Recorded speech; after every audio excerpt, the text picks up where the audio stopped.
গত 3 দিন ধরে আমাদের এই কার্যক্রম চালু আছে।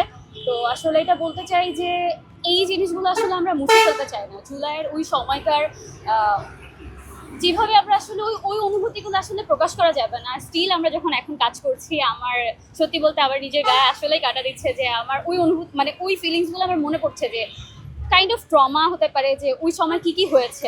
আমরা চাচ্ছি যে যেই মানে বেশি আসলে যেগুলো হাইলাইট হয়েছে সেইগুলোকেই আরো ভালো করে তুলে ধরি, মানুষ জানুক, আমাদের ভবিষ্যৎ প্রজন্ম জানুক, আমাদের ভাই বোনরা যারা আছে তারা এগুলো যেন দেখে যে আমাদের বড় ভাই বোনরা এরকম করেছে।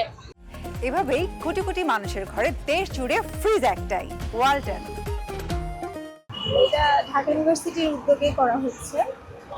এটা হচ্ছে জুলাইয়ের যে গ্রাফিটিগুলো ছিল ওগুলো তো 2 বছর আগের ছিল, ওগুলো অনেক ক্ষেত্রেই ম্লান হয়ে গেছে। আমরা জুলাই এর এই স্মৃতিটাকে ধারণ করতে চাই, তাই এই পেইন্টিংগুলো রিস্টোরেশন করা হচ্ছে।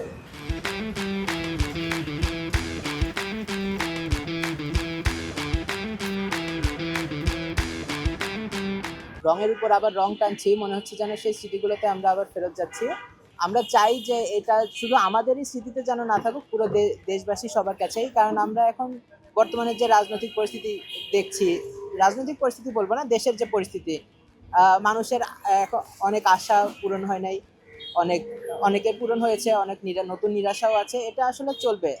একটা স্বাধীন রাষ্ট্র কাঠামোতে কখনোই 100% আশা পূরণ হয় না, এটা একটা চলমান প্রসেস। কিন্তু এতে হতাশ হলে চলবে না। তো আমাদের সময় আর জনবলের সংকটের কারণে আমরা আপাতত আমাদের বিচি চত্বর থেকে আর আমাদের রোকেয়া হল পর্যন্ত আপাতত গ্রাফিটিটা করছি।